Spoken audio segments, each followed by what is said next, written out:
ನಿನ್ನ ಭುಜವನ್ನು ನೇವರಿಸಿದ್ದೇನೆ, ರಥವನ್ನು ಸಿದ್ಧಪಡಿಸಿದ್ದೇನೆ. ಚಿಂತಿಸುವಂತ ಅಗತ್ಯವೇ ಇಲ್ಲ. ನಾನೇ ಸಾರಥಿಯಾಗುತ್ತೇನೆ, ನೀನೇ ಎರಟಿಗನಾಗು. ಇನಿತು ನೋಡೋದಲಾಗ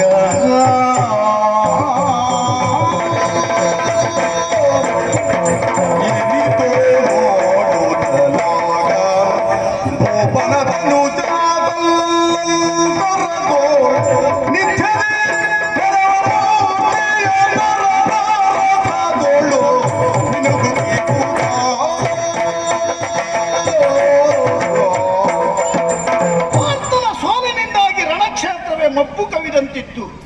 ಎಲ್ಲ ತರಾಶಾಯಿಯಾದಂತಹ ಪಾರ್ಥನ ಸೇನೆಯವರು ಎದ್ದು ಸೆಟೆದು ನಿಂತಿದ್ದಾರೆ.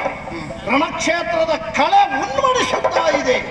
ಎಲ್ಲವರು ವೀರಾವೇಶದಿಂದ ಸೆಟೆದು ನಿಂತಿದ್ದಾರೆ ಅಂತ ಆದರೆ ಈ ಚೈತನ್ಯ ಬರುವುದಕ್ಕೆ ಕಾರಣ ಏನು? ಮಬ್ಬು ಕವಿದಂತಿದ್ದ ವಾತಾವರಣ ಇದ್ದಕ್ಕಿದ್ದ ಹಾಗೆ ಕೋಟಿ ಸೂರ್ಯರು ಉದಯಿಸಿದ ಪ್ರಭೆ ಎಲ್ಲಿಂದ ಬಂತು ಎಂದು ಮತ್ತೆ ಪಾರ್ಥನತ್ತ ದೃಷ್ಟಿಹರಿಸಿದೆ. ಅಲ್ಲಿಂದೇ ಹೊರಟಂತಹ ಕಿರಣ. ಪಾರ್ಥನ ಅಸ್ತವ್ಯಸ್ತವಾದ ರಥ ವ್ಯವಸ್ಥಿತವಾಗಿದೆ. ಪಾರ್ಥ ಭಾರಿ ಹುಮ್ಮಸ್ಸಿನಿಂದಲೇ ಕುಳಿತಿದ್ದಾನೆ. ಹೋರಾಟಕ್ಕೆ ಅಣಿಯಾಗಿ ಮಿನುಗುತ್ತಿದ್ದದ್ದು ನಾನು ಆರಾಧಿಸುವ ನಮ್ಮ ಆರಾಧ್ಯ ದೇವನಾದ ಶ್ರೀಹರಿ ಬಂದವನೇ ಅವನ ರಥದ ಚಮ್ಮಟಿಗೆಯನ್ನ ಹಿಡಿದಿದ್ದಾನೆ ಅಂತಾದರೆ ಬಿದ್ದಿರುವ ಪಾರ್ಥನನ್ನ ಎಬ್ಬಿಸುವುದಕ್ಕೆ ಬಂದವ ಎನ್ನುವುದು ಸ್ಪಷ್ಟ ಆಯಿತು. ಆದರೂ ನನಗೆ ಸಂತೋಷ.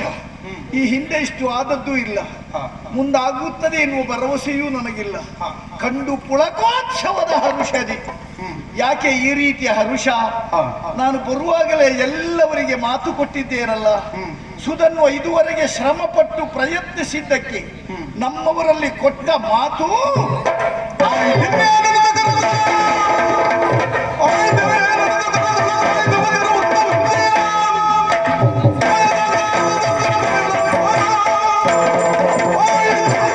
ನಮ್ಮವರಲ್ಲೆಲ್ಲ ಮಾತು ಕೊಟ್ಟಿದ್ದೇನೆ.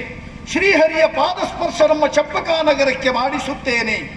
ನನ್ನ ದುರದ ಪರಿಣಾಮವಾಗಿ ಶ್ರೀಹರಿ ಚಂಪಕಾನಗರಕ್ಕೆ ಪಾದಸ್ಪರ್ಶಿಸುವ ಹಾಗೆ ಮಾಡಿದ್ದೇನೆ. ನನ್ನ ತಂಗಿಗೆ, ತಂದೆಗೆ ಅಲ್ಲ, ನನ್ನ ಅಮ್ಮನಲ್ಲಿ ಹೇಳಿದ್ದೇನೆ, ಶ್ರೀಕೃಷ್ಣನ ಪದದಲವನ್ನು ಪಡೆಯುತ್ತೇನಮ್ಮ ಎಂದು. ಆಯಿತು ಆಯಿತು, ಸುಧನ್ವನ ಜೀವನವೇ ಸಾರ್ಥಕ ಆಯಿತು. ಆರಾಧ್ಯ ದೇವನೇ ಬಂದ ಮೇಲೆ ಪದದಲವನ್ನು ಪಡೆಯುವುದಕ್ಕೆ ಯಾಕೆ ಸಂಕೋಚ? ಹೋಗುವುದೌದು. ಕುಳಿತದ್ದು ನನ್ನ ವಿರೋಧಿಯ ಸ್ಥಾನದಲ್ಲಿದ್ದ ಪಾರ್ಥನ ರಥದಲ್ಲಿ. ನಾನು ಭಕ್ತಿಯಿಂದ ದೇವನಿಗೆ ಹೋಗಿ ನಮಿಸಿದರೂ ವಿರೋಧಿಯಾದ ಪಾರ್ಥ ನನ್ನನ್ನು ಅಣಕಿಸಬಹುದು.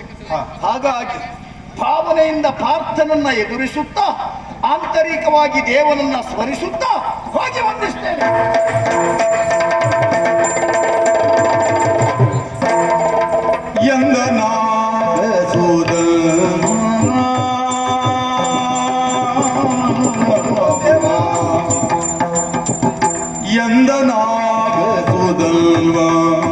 ಶ್ರೀ ಗೋವಿಂದ ಲಾಲಿತು ಸತತ ಕುಲ್ಬಿ ನಂದನರ ಪಾಲಿಸು ಬೇಗ ಪಥೆಯ ಮುಕುಂದ ಮುರವರ್ಧನ ನೀನೇ ರಕ್ಷಿಸು.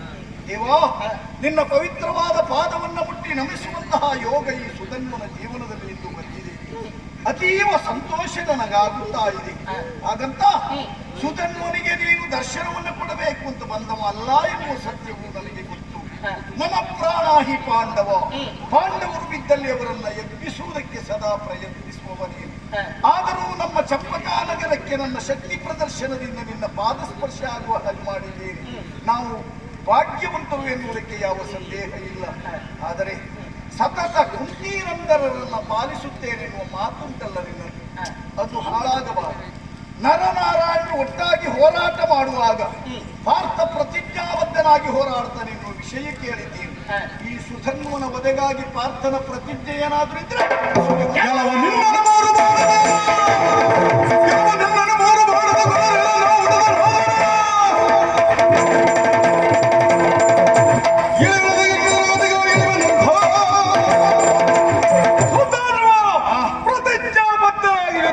ಮಾಡ್ತೇನೆ. ಮೂರೇ ಮೂರು ಬಾಣದಿಂದ ನಿನ್ನ ತಲೆಯನ್ನ ಕತ್ತರಿಸ್ತೇನೆ.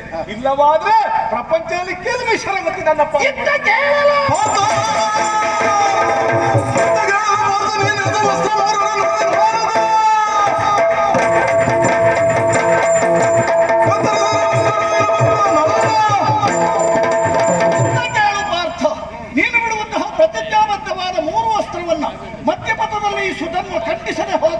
ಶ್ರೀಹರಿಯ ಪಾದ ನಂಬಿದಷ್ಟು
ಕೇವಲ ನಾನು ಸಾರಥಿ ಎನ್ನುವುದಾಗಿ ಭಾವಿಸಿಕೊಂಡಿಯೇ ಹೇಗೆ?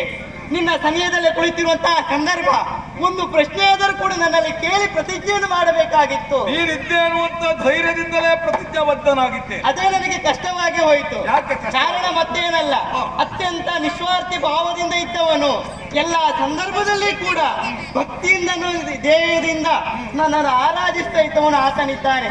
ಆತನನ್ನು ಸೋಚಲಿಕ್ಕೆ ಕಾರಣವೇ ಇಲ್ಲ. ಮತ್ತೇನಲ್ಲ, ನೀನು ಮಾಡಿದಂತ ಕಾರ್ಯ ಹೇಗಾಯ್ತು ಗೊತ್ತಾ? ಅಂದೊಂದು ಸಂದರ್ಭದಲ್ಲಿ ಕುರುಕ್ಷೇತ್ರ ಯುದ್ಧದಂತಹ ಸಂದರ್ಭದಲ್ಲಿ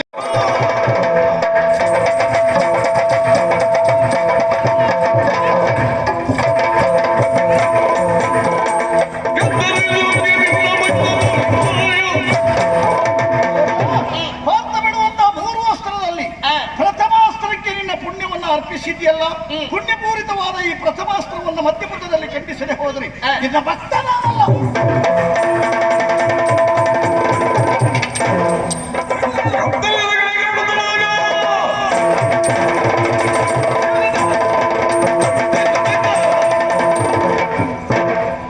ಅರ್ಜುನ, ಒಲಿದು ಕೃಷ್ಣಾವತಾರದೊಳಗೆ ಗಳಿಸಿದ ತುಳ ಪುಣ್ಯ, ಒಲಿದು ಕೃಷ್ಣಾವತಾರದೊಳಗೆ ಗಳಿಸಿದ ತುಳ ಪುಣ್ಯ, ಮಳೆದು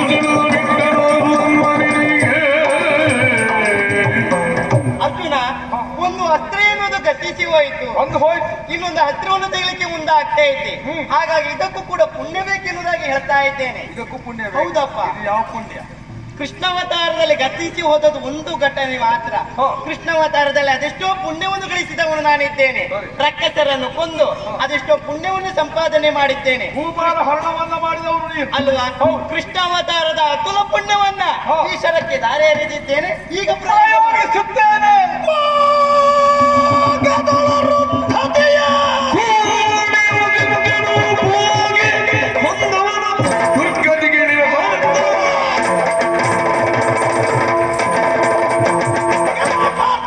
ನೀನು ಬಿಡುವಂತಹ ಪ್ರತಿಜ್ಞಾಬದ್ಧವಾದ ದ್ವಿತೀಯ ಅಸ್ತ್ರವನ್ನ ಮಧ್ಯಮದಲ್ಲಿ ಖಂಡಿಸುವುದಕ್ಕಾಗಿ ನನ್ನ ಪ್ರತಿಜ್ಞೆಯನ್ನು ಕೇಳು. ಮಹಾತಾಪಸಿಗಳಾದಂತಹ ವಸಿಷ್ಠರು ತನ್ನ ಪತ್ನಿಯಾದ ಅರುಂಧತಿಯನ್ನ ಕೂಡಿಕೊಂಡಿರುವಾಗ ಯಾವಾತ ಹೋಗಿ ಅವರನ್ನ ಎಳೆದು ಹಿಂಸಿಸಿಕೊಳ್ಳುತ್ತಾನೋ ಅಂತವರ ಕಥೆ.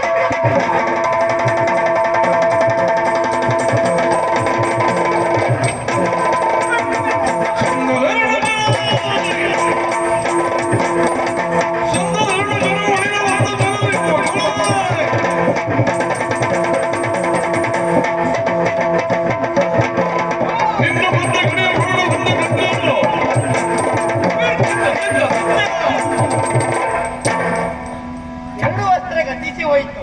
ಆಗ್ಲಿಲ್ಲ, ಇದಕ್ಕೂ ಉಂಟ. ಉಳಿದಿದ್ದು ಒಂದೇ ಅಸ್ತ್ರ. ಹಿಂದಿನ ಮಾವತಾರದಿಂದ ಧರೆಯ ಪುರದ ಪುಣ್ಯ, ಹಿಂದಿನ ಮಾವತಾರದಂದು ಧರೆಯ ಪೊರೆದ ಪುಣ್ಯ, ವೃಂದದ ತುಳದ ಧ್ವಜರಕ್ಕೆ ಹೊಂದಿಸಿದನು. ಕೊನೆಯ ಅಸ್ತ್ರದಿಂದ ನೀನು ಮಾಡಿದಂತ ಶಪಥ ಎನ್ನುವುದು ನೆರವೇರಬೇಕು ಹೌದಂತಾದರೆ ಇದಕ್ಕೂ ಪುಣ್ಯ ಬೇಕಲ್ವಾ? ಹಾಗಾಗಿ ತ್ರೇತಾಯುಗದಲ್ಲಿ ರಾಮಾವತಾರವಾಗಿದ್ದಂತಹ ಸಂದರ್ಭ ಅದೆಷ್ಟೋ ರಕ್ಕಸರನ್ನು ಕೊಂದಂತ ಅತುಲ ಪುಣ್ಯ ನನ್ನಲ್ಲಿ ಉಂಟು. ಆ ಪುಣ್ಯವನ್ನು ಕೂಡ ಇದಕ್ಕೆ ದಾರಿ ಎರೆದೇನೆ. ಅಷ್ಟು ಸಾಕಾಗ್ತದ? ಸಾಧ್ಯವೇ ಇಲ್ಲ. ಮತ್ತೆ ಏನ್ಬೇಕು? ಆದಿಯಲ್ಲಿ ಬ್ರಹ್ಮ, ಅಂತ್ಯದಲ್ಲಿ ಪರಮೇಶ್ವರ, ಮಧ್ಯದಲ್ಲಿ ನಾನೇ ಇರ್ತೇನೆ. ಕಾರಣ ಮತ್ತೇನಲ್ಲ, ಶರವನ್ನು ಸಮತೋಲನ ಸ್ಥಿತಿಯಲ್ಲಿ ಕಾಪಾಡಬೇಕೆನ್ನೋ ಉದ್ದೇಶದಿಂದ.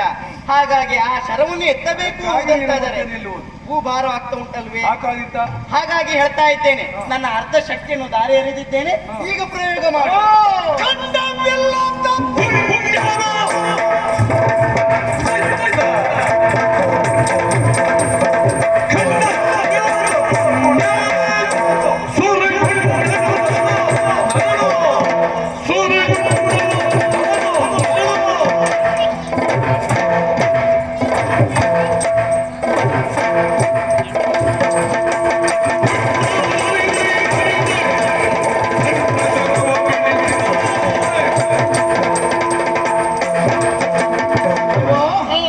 ಸಂತೋಷವಾಗುತ್ತಾ ಇದೆ.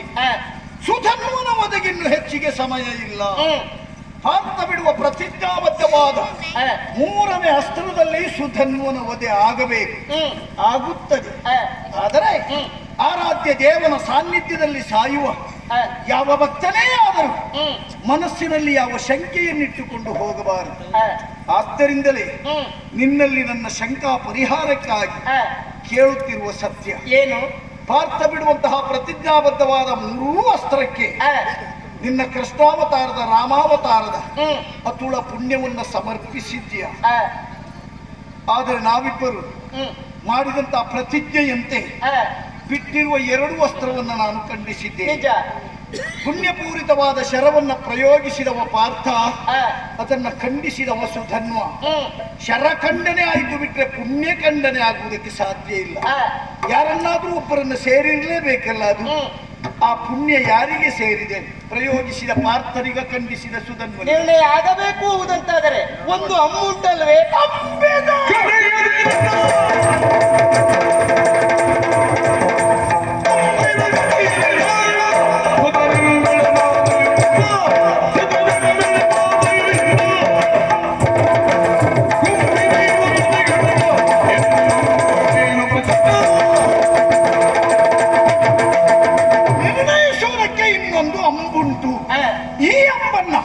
ಮಧ್ಯಪಥದಲ್ಲಿ ಖಂಡಿಸುವುದರ ಬಗ್ಗೆ ನನ್ನ ಪ್ರತಿಜ್ಞೆಯನ್ನ ಕೇಳು.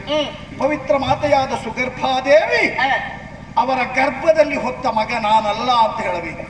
ಖಂಡಿಸದೇ ಇದ್ದಲ್ಲಿ ಹಂಸಧ್ವಜ ಮಹಾರಾಜ ನನ್ನನ್ನ ಮಗನೇ ಅಂತ ಒಪ್ಪುವುದಕ್ಕೆ ಸಾಧ್ಯ ಇಲ್ಲ. ಸತಿ ಶಿರೋಮಣಿಯಾದ ಪ್ರಭಾವತಿ ಗಂಡನೆಂದು ನನ್ನನ್ನ ಪೂಜಿಸುವುದಕ್ಕಿಲ್ಲ. ತಂಗಿ ಕೂವಲೆ ಅಣ್ಣ ಎಂದು ನನ್ನನ್ನ ಕರೆಯುವುದಕ್ಕಿಲ್ಲ. ಹೆಚ್ಚಾದ ಚಂಪಕಾನಗರದ ಯುವರಾಜನೇ ನಾನಲ್ಲ, ನಿನ್ನ ಸದ್ಭಕ್ತ ಅಲ್ಲ ಅಂತ ತಿಳಿ. ಇಷ್ಟಕ್ಕೆ ಮುಗಿಯಲಿಲ್ಲ. ಈ ಶರವನ್ನ ಖಂಡಿಸುವುದಕ್ಕೆ ನನ್ನ ಘನಘೋರವಾದ ಒಂದು ಪ್ರತಿಜ್ಞೆ ಇದೆ. ಕ್ಷೇತ್ರವು